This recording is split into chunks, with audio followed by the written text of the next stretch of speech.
नमस्कार,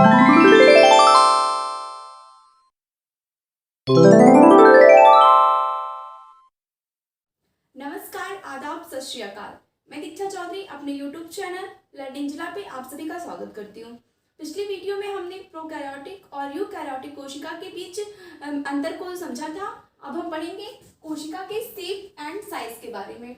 साइज तो हमने कुछ प्रीवियस वीडियोस में पढ़ लिया था कि सबसे छोटी कोशिका क्या होती है, सबसे बड़ी कोशिका कौन सी होती है। आज हम इसका थोड़ा डीपली अध्ययन करेंगे और शेप के बारे में हम यहाँ समझ लेते हैं। आरबीसी जो हमारे रुधिर का एक पार्ट होती है, आरबीसी, इसमें हीमोग्लोबिन नामक प्रोडक्ट पाया जाता है, जिसके कारण हमारे ब्लड का कलर जो होता है वो रेड होता है। इसका फुल फॉर्म होता है रेड ब्लड सेल्स। जो इसकी शेप होती है वो राउंड या बाइकनकेव होती है। बाइकनकेव मतलब इस प्रकार का कुछ उभयाअवतल ये, और जो बाइकॉन्वेक्स होती है वो इस प्रकार की होती है। तो जो आरबीसी होती है इसका जो शेप होता है वो राउंड शेप एंड बाइकॉन्केव होता है। जो इसका वर्क होता है वो ट्रांसपोर्ट ऑफ गैसेस होता है, मतलब ये जो गैस होता है उसका ट्रांसपोर्ट करने में हेल्प करता है। जो कोशिकाएं होती हैं वो प्रत्येक कोशिका की लगभग जो शेप एंड साइज होती है वो डिफरेंट होती है। तो ये डिफरेंट होती क्यों है, इसका रीज़न भी है जिसके बारे में हम आगे पढ़ेंगे। पहले हम देख लेते हैं इसकी शेप होते क्या क्या है।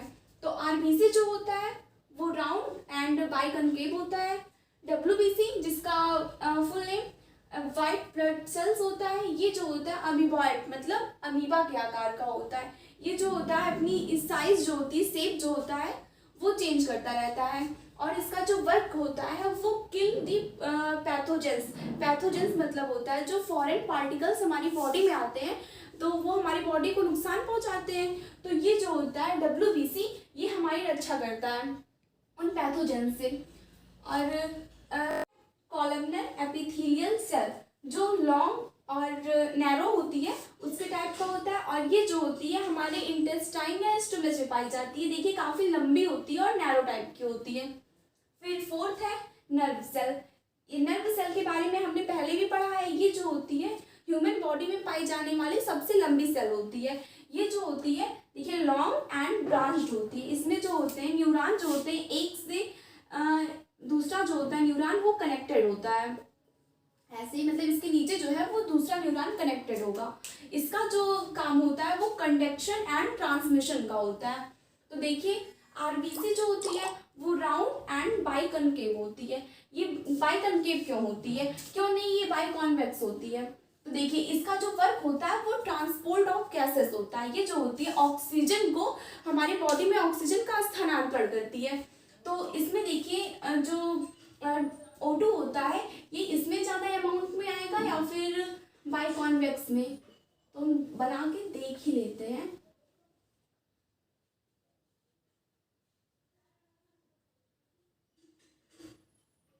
ये दिख रहा होगा कि इसमें ज़्यादा अमाउंट में O2 आएगा या फिर इसमें कॉन्केव में या कॉन्वेक्स में। तो जो बाइकॉन्केव है ये दिख रहा है कि इसमें O2 जो है, O2 और हीमोग्लोबिन दोनों काफ़ी ज़्यादा अमाउंट में इसमें आ सकते हैं, जबकि इसमें जो होता है कम अमाउंट में आते हैं, जिसके कारण जो आरबीसी होती है वो बाइकॉन्केव होती है, जिसके कारण इसमें जो ट्रांसपोर्ट ऑफ गैसेस होता है ये ज़्यादा अमाउंट में गैसेस का ट्रांसपोर्ट कर सकता है। फिर डब्ल्यूबीसी जिसका शेप जो होता है वो अमीबॉइड होता है। अमीबॉइड मतलब अमीबा के आकार का। इसमें जो इसका शेप होता है वो चेंज होता रहता है। अब इसके लिए हम बढ़ते हैं, इसको करना पड़ेगा। ये जैसे हम एक वेन बना लेते हैं, इसमें प्लेटलेट्स आरबीसी डब्ल्यूबीसी समझ लीजिए सब जा रहा है, ब्लड इसमें जा रहा है। तो इसमें जो होते हैं छोटे छोटे छिद्र होते हैं। जो आरबीसी होती है ये तो पहले भी हम लोग पढ़ लिए, राउंड होती है, राउंड या फिर बाइकनकेव होती है। ये जो होती है अपनी साइज जो शेप जो होता है वो चेंज नहीं करती है, जबकि जो डब्ल्यूबीसी है वो अमीबॉइड होती है, मतलब अपने शेप को वो चेंज करती रहती है। और जो डब्ल्यूबीसी है इसका वर्क होता है किल दी पैथोजेंस, जो फॉरेन पार्टिकल्स होते हैं उनको अटैक कर उनको मारना। जैसे समझ लेते हैं हमारे स्टमच में एक फॉरेन पार्टिकल घुस गया है कोई भी ऑर्गन मान लेते हैं कुछ भी, तो इसमें जो वैन है इसमें WBC जा रहा है।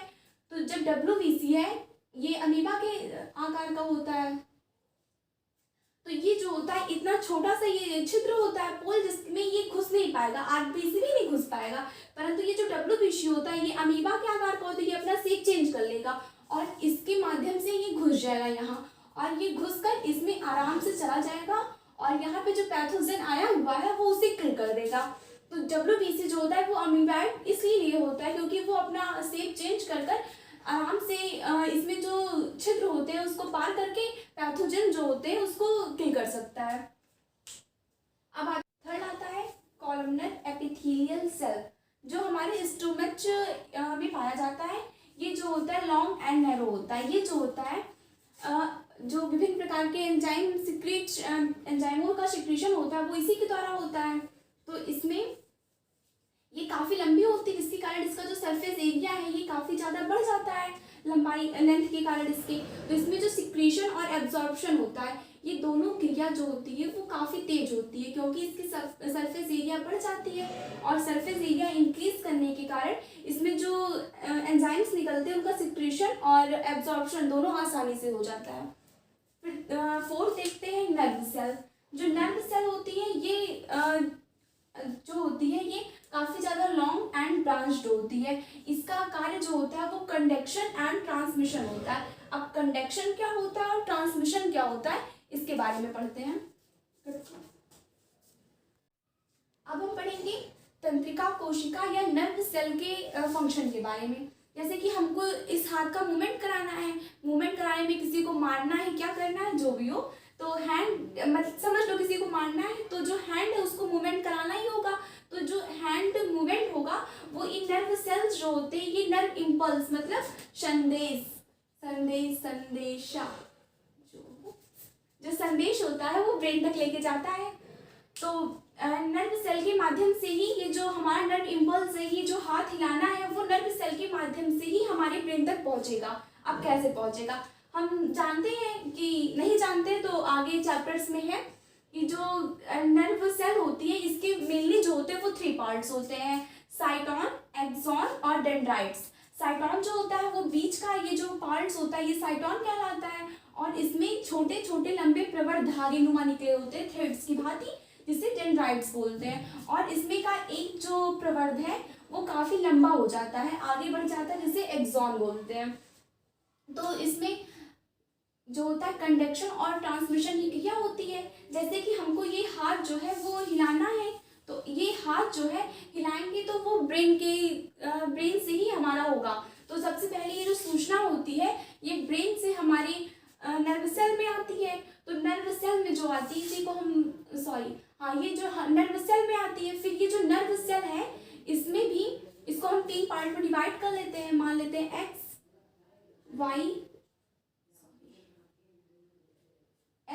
Y Z.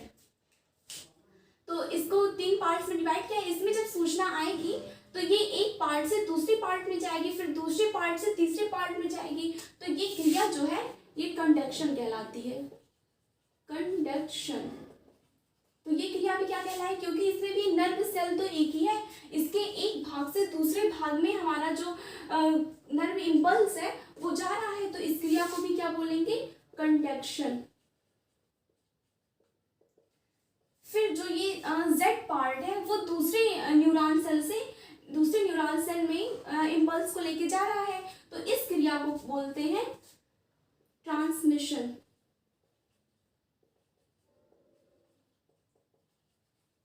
मतलब जब न्यूरॉन सेल के एक भाग से दूसरे भाग में ही सूचनाएं जाती हैं या संदेश एक भाग से दूसरे भाग में ही पहुंचते हैं तो उसे कंडक्शन कहते हैं। और जब जो इम्पल्स होते हैं या संदेश होते हैं वो एक न्यूरॉन सेल से दूसरे न्यूरॉन सेल में जाते हैं तो इस क्रिया को ट्रांसमिशन कहते हैं। फिर ये जो होता है ट्रांसमिशन के थ्रू ये हमारे हैंड में चला जाता है, जिसके कारण हमारा हैंड जो होता है वो मूवमेंट करता है। हम लोग देखते हैं किसी को कोई जो होते हैं वो पैरालिसिस हो जाते हैं या लकवा मार देता है, तो वो जो होता है वो हमारे ब्रेन के कारण ही होता है। जैसे किसी को अगर गिर गया या चोट लग गई तो अगर उनका जो लेफ्ट ब्रेन है अगर उसमें चोट लग जाती है तो उनका जो राइट पार्ट है बॉडी का वो डैमेज हो जाता है, मतलब राइट पार्ट काम करना बंद कर देता है। अगर वो राइट पार्ट में चोट लगती है तो लेफ्ट पार्ट जो होता है वो काम करना बंद कर देता है। मतलब जो लेफ्ट तरफ का जो माइंड होता है वो राइट तरफ के बॉडी को देखता है, और जो राइट तरफ का माइंड होता है वो लेफ्ट तरफ की जो बॉडी होती है उसके सिस्टम को देखता है। तो जो ब्रेन होता है, जब ब्रेन हमारा डिसबैलेंस या फिर इसमें कोई चोट वगैरह लग जाती है तो जो मनुष्य होते हैं या किसी को भी लग जाती है तो उनका जो बॉडी होता है वो उनके दूसरे पार्ट वाली बॉडी काम करना बंद कर देती है, जिसको हम लोग बोलते हैं वो पैरालिसिस हो गए या उनको लकवा मार दिया है। फिर एक मेन टॉपिक जो आता है वो आता है यूटले। जो यूटले होता है इसमें जैसे हमारे अंदर और आप हमारे जैसे कोई दूसरे कार्डेटा संघ के जंतु आएंगे तो उसमें कोशिकाओं की संख्या जो है वो असमान रहेगी, परंतु जो यूटले होता है इसका मतलब होता है दोनों कोई भी अगर प्राणी है तो उसमें कोशिकाओं की संख्या समान हो। इसमें जो निमेटोडा संघ होते हैं कुल 11 फाइला है हमारे, जो विभाजित किया गया है वैज्ञानिकों ने जो एनिमल्स को विभाजित किया है उसमें 11 फाइला में दिया है। तो इसमें जो निमेटोडा फाइलम होता है उसके जो जंतु को रखा गया उसे निमेटोड्स कहते हैं। जो निमेटोड्स होते हैं उनमें यूटले पाया जाता है, मतलब उनकी जो कोशिकाएं होती हैं वो समान होती है। जैसे इसका हम एग्जांपल देते हैं एस्केरिस। जो एस्केरिस होता है अगर दो एस्केरिसों को मिलाया जाए, मतलब देखा जाए एक एस्केरिस यहाँ एक एस्केरिस यहाँ, तो इनमें जो सेल की संख्या होगी वो बराबर होगी, तो इसे यूटले बोलते हैं। ये इम्पोर्टेंट टॉपिक है। जैसे ये कंडक्शन और ट्रांसमिशन है उसी तरीके का एक वर्ड होता है यूटले जो हमको याद करना पड़ेगा। अभी तक हमने पढ़ा कि हमारे बॉडी में जितनी भी क्रियाएं होती है वो मस्तिष्क के द्वारा ही संचालित होती हैं। अगर कोई आपको कोई शख्स गाली देता है, किसी से गलती होती है तो वो गलती नहीं होती है, वो उसके मस्तिष्क द्वारा संचालित होती है, मतलब वो एक क्रिया होती है जो उन्होंने सोच समझ के की है। अब वो गलती माने या कुछ और, बट वो गलती नहीं होती, वो मस्तिष्क द्वारा संचालित होती है, क्योंकि हमने अभी पढ़ा कि जितनी भी क्रियाएं होती है वो मस्तिष्क के द्वारा ही संचालित की जाती है। अब हम पढ़ेंगे साइज के बारे में। जो कोशिका होती है उसकी साइज भी डिफरेंट होती है। तो हम साइज के बारे में वैसे पढ़ लिए थे, सबसे बड़ी कौन सी होती है, सबसे छोटी कोशिका कौन सी होती है, ये सेकंड वीडियोस में आपको मिल जाएगी, सेकंड वीडियो में हमारे। अब हम थोड़ी सी उसके साइज के बारे में देख लेते हैं। जो सबसे छोटी कोशिका होती है वो माइकोप्लाज्मा की होती है, जो 0.3 माइक्रोमीटर व्यास की होती है। कहीं कहीं आपको 0.1 माइक्रोमीटर में देखने को मिलेगा। हम जानते हैं कि 1 माइक्रोमीटर बराबर 10⁻⁻6 मीटर। नहीं जानते हो तो जान जाओ, 1 माइक्रोमीटर बराबर 10⁻⁻6 मीटर होता है। तो जो माइकोप्लाज्मा की कोशिका होती है वो 0.3 माइक्रोमीटर की होती है, और जो हमारी आइस होती है वो केवल 100 माइक्रोमीटर तक ही कोशिका को देख सकती है। तो माइकोप्लाज्मा की कोशिका हमको नेत्र से नहीं दिखाई देगी, इसको देखने के लिए हमें सूक्ष्मदर्शी की जरूरत होती है। और जो वायरस की कोशिकाएं होती हैं इनको देखने के लिए हमें इलेक्ट्रॉन सूक्ष्मदर्शी की आवश्यकता होती है, जिसके कारण वो सेल थ्योरी का पालन नहीं कर रही थी। ये हम प्रीवियस वीडियो में पढ़ चुके हैं। तो क्या ये हमको दिखाई देगी नग्नाकों से? माइकोप्लाज्मा की कोशिका भी हमको सूक्ष्मदर्शी से देखने पर ही दिखाई देगी। फिर तंत्रिका कोशिका।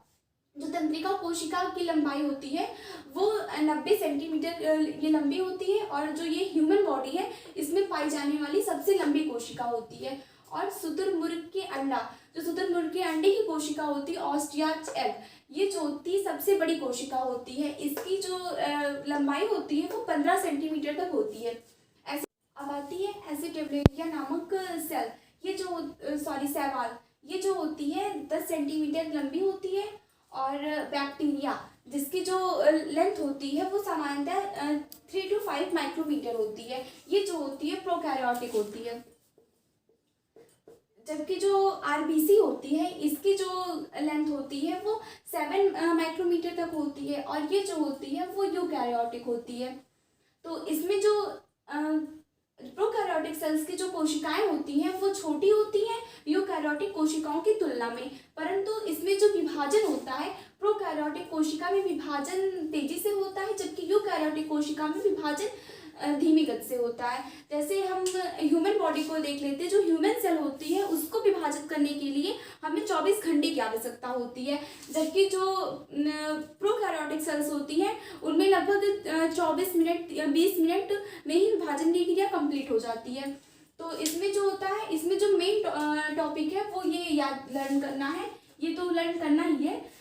इसमें जो एक मेन हैशटैग पॉइंट डाल के लिख लेते हैं कि जो प्रोकैरियोटिक सेल्स होती है इसकी जो आकार, इसकी जो साइज होती है वो यूकैरियोटिक की अपेक्षा छोटी होती है। तो size of prokaryotic is smaller than eukaryotic. जो यूकैरियोटिक सेल होती है वो लंबी होती है, क्या, साइज। और जो इसमें डिवीजन पाया जाता है वो प्रोकैरियोटिक सेल्स में जो डिवीजन होता है वो तेजी से होता है,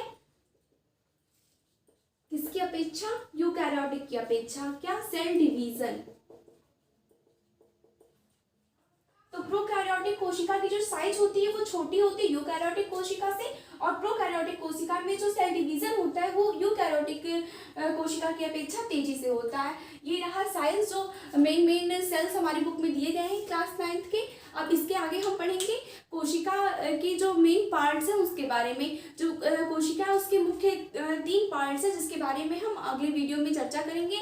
तब तक के लिए दीजिए इजाज़त, मिलते हैं नेक्स्ट वीडियो में।